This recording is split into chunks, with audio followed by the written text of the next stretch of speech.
जय माता की, जय श्री राम। सभी को माँ का आशीर्वाद सब पर बना रहे और बालाजी की कृपा भी सब पर बनी रहे और नवरात्रों की सभी को बहुत सारी बधाई और सब ठीक होंगे। एक बच्चे ने पूछी थी कि गुरु के बिना साधना कैसे करनी है। साधना का मतलब होता है अपने आप को साधना, अपने शरीर को साधना, जैसे काम वासना को, खाने पीने पर संयम, बाहर इधर उधर चुगली चपाटे से बचना, दोस्तों में बैठने से बचना, बुरी आदत छोड़ना। और साधना क्या है बिना गुरु के। जैसे तुम नॉर्मल नवरात्रे हैं तो तुम्हें क्या करना है, सुबह उठ के नहा के अपनी माँ की पूजा पाठ करनी है, जैसे भी करते हो। माँ की चालीसा करनी है, सप्तशती भी पढ़ सकते हो, नॉर्मल भोग दे सकते हो। भोग की वीडियो मैंने बना रखी है, यूट्यूब पे जाकर देखना।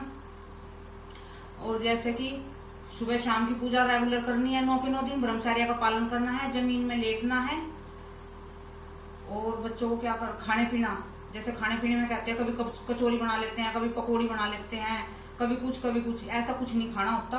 सिर्फ एक टाइम भोजन करना होता है और वो भी एक ही जैसा पहले दिन किया है, ऐसा 9 के 9 दिन वही भोजन करना है। जैसे पहले दिन कुट्टू की रोटी खाई है तो कुट्टू की खानी है, समा के चावल खाए हैं तो समा के चावल ही खाने हैं, फलहार ले रहे हो तो फलहार पे ही रहना है।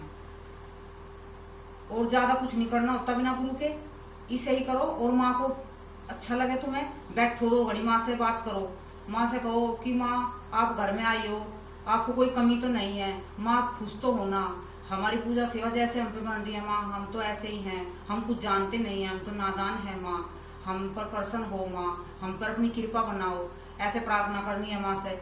और बैठे हो, जैसे टाइम खाली है, तुम पास तुम्हारे काम नहीं है तो माँ के पास बैठना है, माँ के पास बैठना है, माँ से अपने मन की बात कहनी है। माँ को 1-2 मीठा मीठा भजन सुना सकते हो, कुछ भी जो अपने पे बनता है, फोन से नहीं। कभी फोन लगा के माँ को सुनाने लगो, अपने मुख से बोल के, जैसा भी बन रहा है भजन, क्योंकि माँ उससे प्रसन्न हो जाएगी।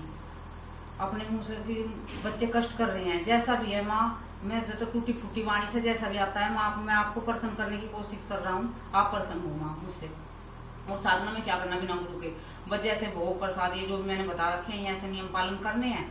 और अपनी हर चीजों पे संयम रखना है, अपने खान पीन पे, सब पे, बाहर घूमने से, फोन में कुछ गलत वाला चीज नहीं देखनी है। ब्रह्मचर्य का पालन करना होता है, धरती में लेटना होता है, और एक टाइम भोजन कर सकते हैं, फलहार ले सकते हैं। व्रत नहीं रख सकते तो वैसा भोजन अपना जो घर का भोजन है उसे भी कर सकते हैं। लहसुन प्याज नहीं खाना होता घर में।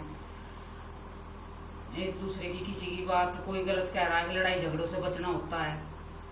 बस यही है अपने आप को साधना, इसी साधना कहते हैं। और जो है, जो बड़ी बड़ी साधनाएं जो करते हैं, उसे नॉर्मल आदमी को क्या साधना करने की जरूरत है। जिसके ऊपर शक्ति आई है, साधना तो उन्हें करनी है। और नहीं तो अपने अच्छे से जियो, अपने पूजा पाठ करो, अपनी माँ को प्रसन्न करो, भोग लगाओ। माँ से अच्छी फल फूल है घर में, उससे ही माँ प्रसन्न होती है। फलों का भोग लगाओ, केले का, सेब का, अनार का। माँ को प्रसन्न करने के लिए अनार का भोग लगा सकते हो रोज, और उसे फिर बाद में अपने परिवार में बांट सकते हो। और केले का भोग लगा सकते हो, सेब का भोग लगा सकते हो माँ को। जो भी तुम्हारे घर में है उसी का ही भोग लगाओ। जो तुम खा रहे हो, चाय पी रहे हो, चाय का भोग लगाओ माँ को। माँ तो उसी से प्रसन्न हो जाओगी। गुरु की तो जरूरत उनको पड़ती है बच्चे जिनके ऊपर सवारी आती है।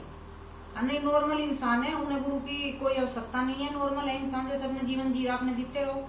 और जैसे माँ की सेवा तुम पे बन रही है, ऐसे करते रहो, बस ये करना है। जय माता की, जय सिया राम। खुश रहो।